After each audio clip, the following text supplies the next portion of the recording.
The Golden State Warriors star never imagined that a simple lunch stop would turn into a race against time to save two lives. What a little girl whispered in his ear changed everything. It was a Sunday afternoon in Oakland, California. The sky displayed a perfect blue, with just a few strands of clouds wandering lazily across the horizon. The sun shone over the San Francisco Bay, creating golden reflections on the water. Steph Curry, known for his humility and charisma, was driving his car after, participating in a charity event for underprivileged children. He had spent hours playing basketball with the youngsters, donating his time and energy to a cause he deeply believed in. After the event, feeling tired but satisfied, Steph decided to do something unusual. Instead of going straight home to Atherton or choosing a sophisticated restaurant, he stopped at a Chipotle near Oracle Arena. Why not? He thought. He missed simple moments like this, where he could relax away from the constant media spotlight. Inside the restaurant, the atmosphere was welcoming despite the usual hustle. Families were scattered around the tables, children chatted animatedly, and the sound of orders being called echoed in the air. The familiar aroma of burritos and rice bowls filled the space, evoking a nostalgic feeling. Steph entered discreetly, wearing a simple t-shirt and sunglasses, a combination that emphasized his relaxed manner. He placed his order at the counter, a simple burrito bowl, and found a seat in a quiet corner of the restaurant. With his phone turned off, he allowed himself to observe the surroundings. For him, this was a rare moment of disconnection from his busy life. While eating, something caught his attention. A child sitting at a nearby table couldn't stop looking at him. It was a girl with curly brown hair tied in a ponytail, wearing a slightly faded Golden State Warriors t-shirt.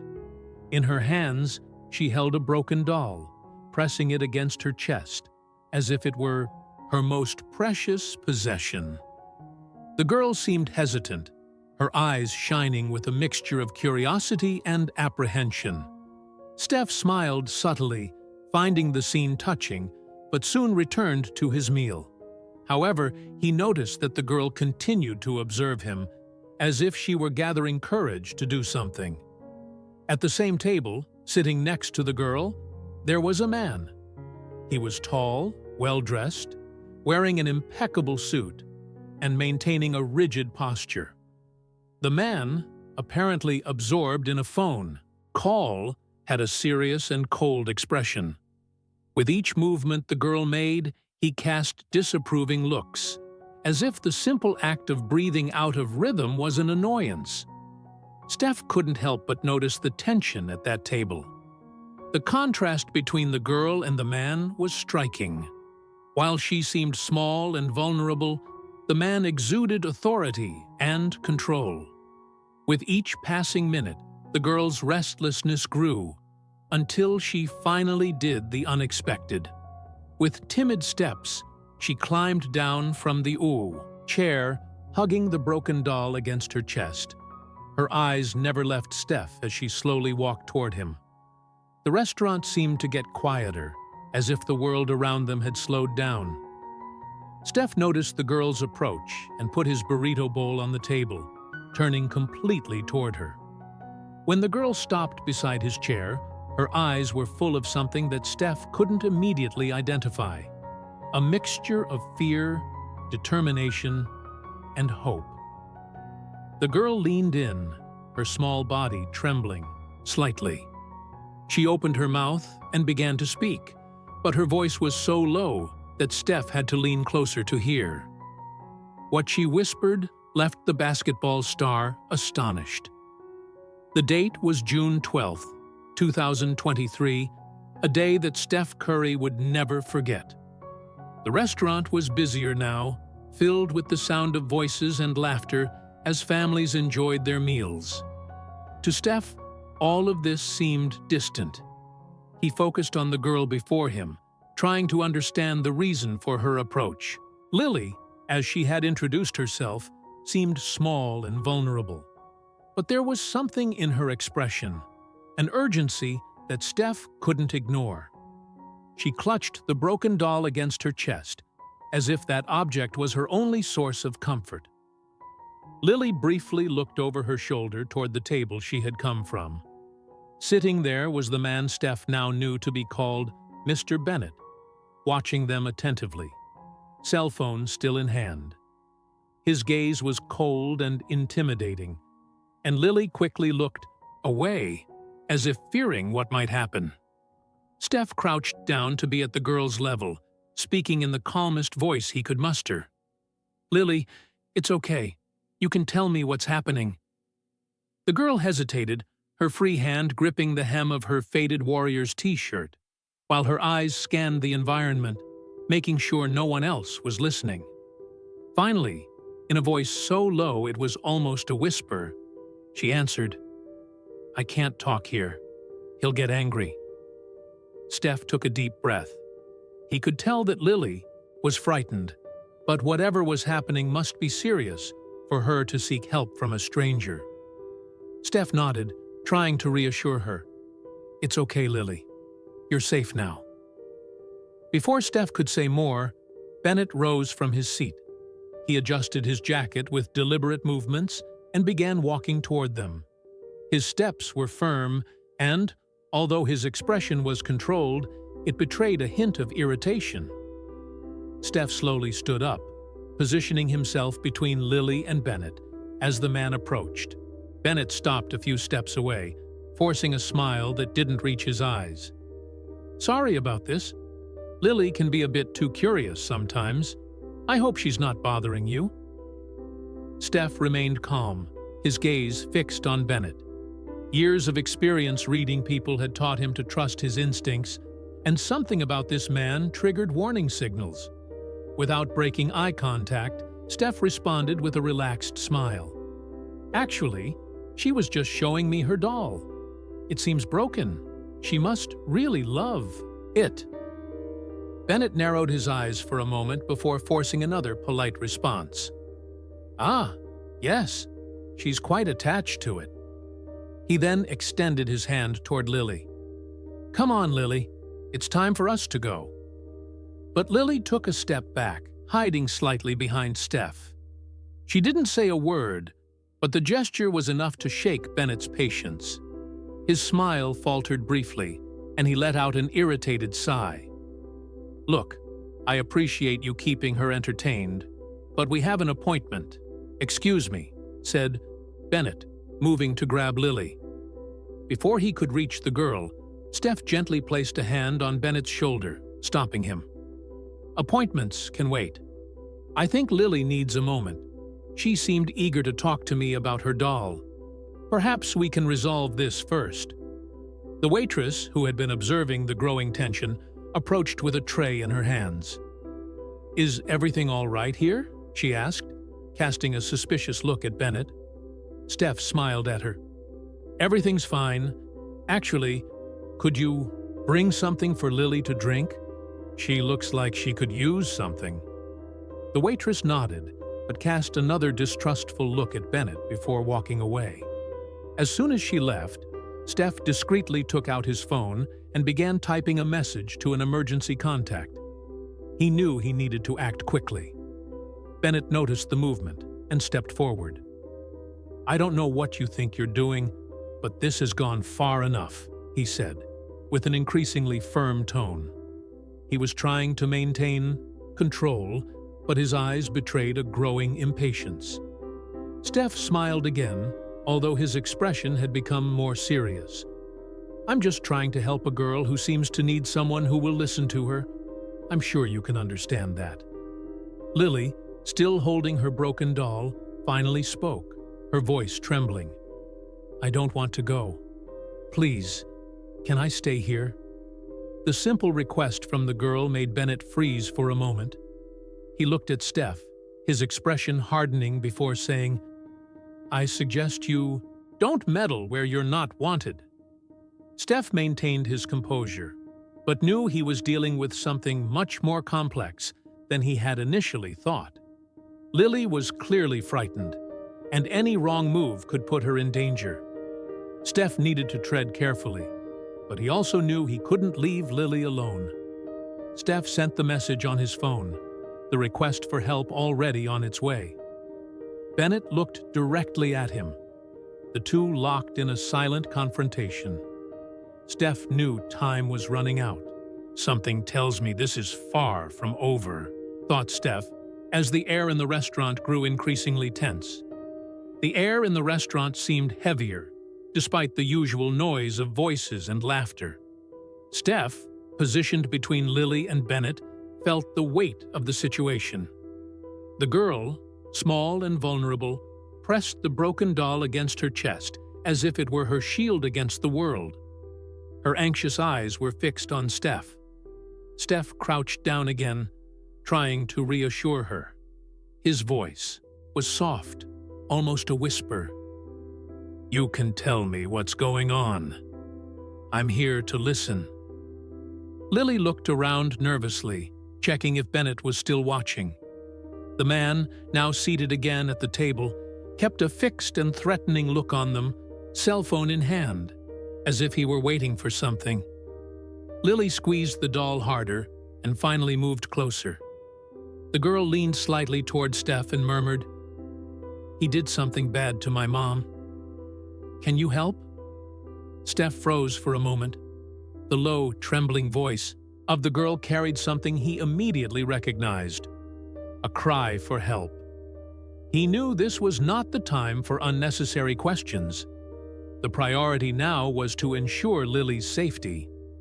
Steph looked directly into the girl's eyes. "It's okay. I'll help. I promise," he replied, with a firm but reassuring voice.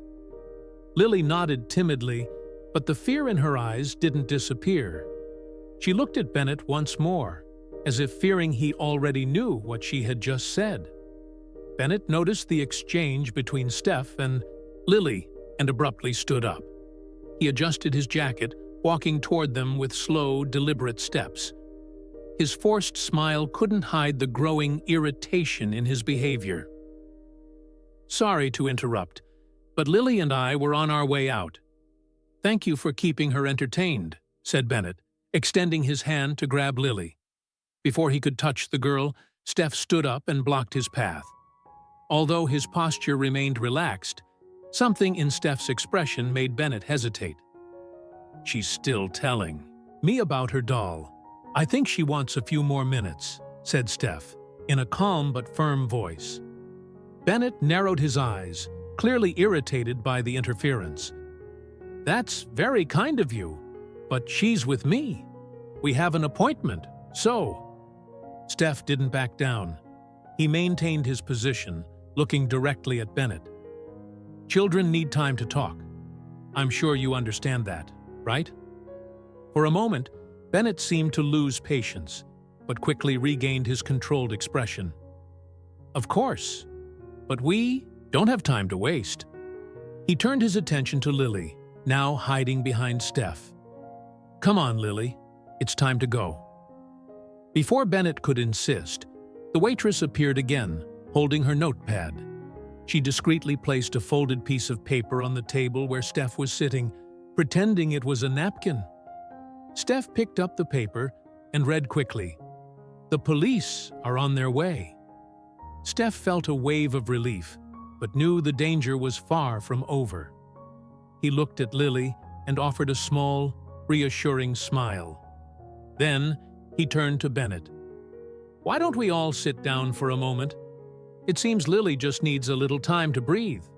Sometimes children just want to be heard," said Steph, keeping his tone steady. Bennett cast a cold look, but nodded reluctantly. He returned to the table, though his eyes never left Steph and Lily.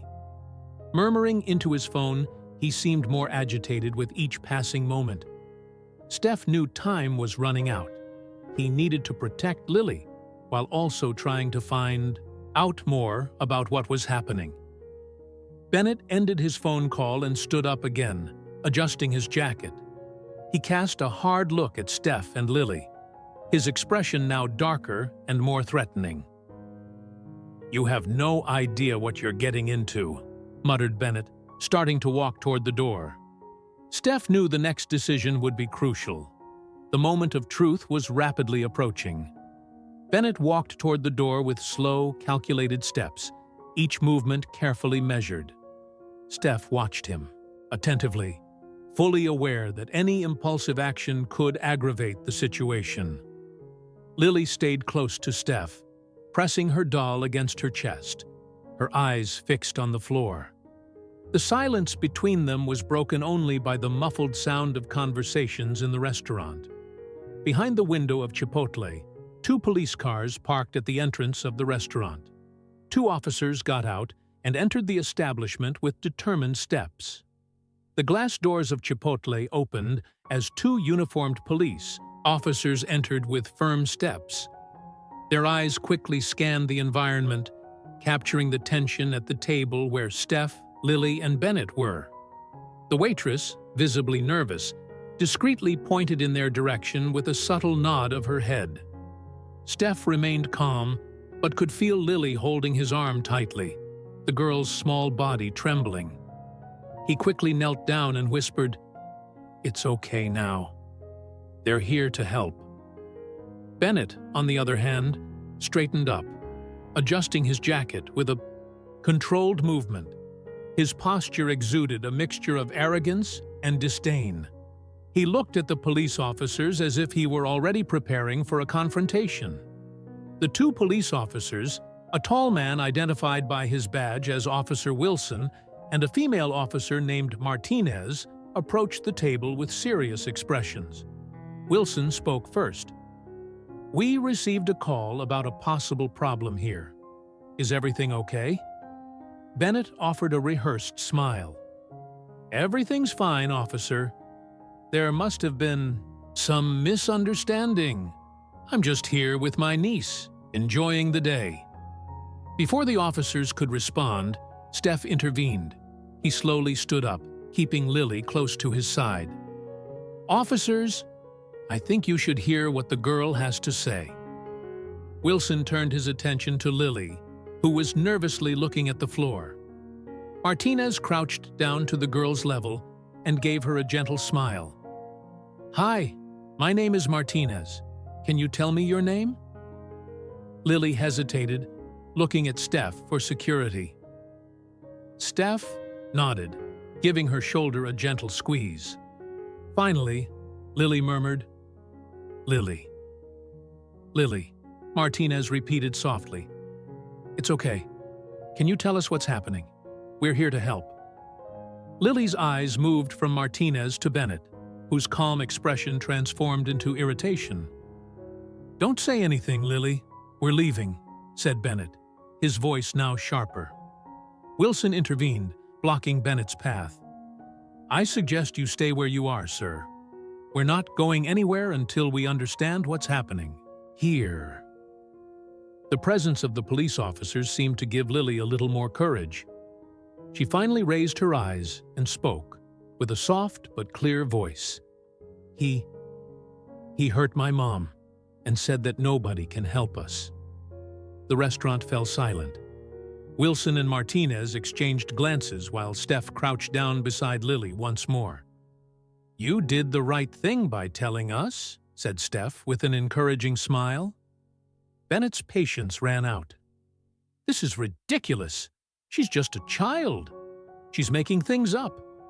My lawyer will love this," he said, trying to get past the officers. Wilson placed a firm hand on Bennett's chest, stopping him. "Let's clarify this first, sir. Stay where you are." Martinez turned to Lily. "Lily, do you know where your mom is now? Is she at home?" Lily nodded, but her face showed deep concern. She can't get up. He said that nobody would believe me." Steph gave another comforting squeeze to Lily's shoulder. "We believe you. It's okay now." Bennett let out a dry, forced laugh. "This is absurd. You're really going to listen to a child instead of a responsible adult? I won't tolerate this." Wilson remained calm. "Sir, It seems we have sufficient reason to investigate the situation. We'll need you to come with us." Bennett took a step back, his eyes now full of anger. "You have no idea who you're dealing with." He tried to walk away, but Martinez acted quickly. With a firm movement, she grabbed Bennett's arm while Wilson approached to help, immobilizing him. "Are you resisting a police order?" asked Martinez, while putting handcuffs on his wrists. Steph observed, positioning himself protectively beside Lily, who now seemed a little relieved, but still visibly shaken. "He's lying," muttered Bennett, as the officers escorted him out of the restaurant. Steph turned to Lily and gently asked, "Do you want to show us where your mom is? We can go there now with the police." Lily nodded slowly, holding her broken doll in one hand and Steph's hand in the other. She whispered, "I just want her to be okay." Steph felt a tightness in his chest, but knew it was time to act. He turned to the police officers. "Let's go to her house. There's still more to do." A week later, the hospital was bathed in the soft light of dawn, promising a new beginning. Jessica, Lily's mother, was sitting in a chair near the window. Her face, although still with some light bruises, showed relief for finally being safe. Lily played nearby, now with her doll completely restored. Steph had arranged for its repair. "I don't know how to thank you," said Jessica, with tears in her eyes. "You saved our lives." Steph, humble as always, responded with a warm smile. "I was just in the right place at the right time." The real heroine here is Lily. She had the courage to ask for help. Lily, holding her recovered doll, gave a shy smile. Inspired by the experience, Steph decided to do more. He contacted local organizations that supported victims of domestic violence, offering financial assistance and visibility for their cause. He also kept in touch with Jessica and Lily, ensuring they received the necessary support to rebuild their lives. Months later, at an event for the Steph Curry Foundation, Lily was honored for her bravery. The 5-year-old girl received the title of Young Heroine for her courage in seeking help and saving her mother. During the event, Lily gave Steph a drawing, a girl and a man holding hands with the words, "My hero," written in colorful letters. Steph smiled and said, "You were the real hero, Lily." Asking for help requires more courage than anything else. As the sun set over the San Francisco Bay, Steph reflected on how a simple act of kindness could change lives forever, and on how true heroism often comes from the most unexpected people, like a 5-year-old girl with a broken doll and the courage to ask for help.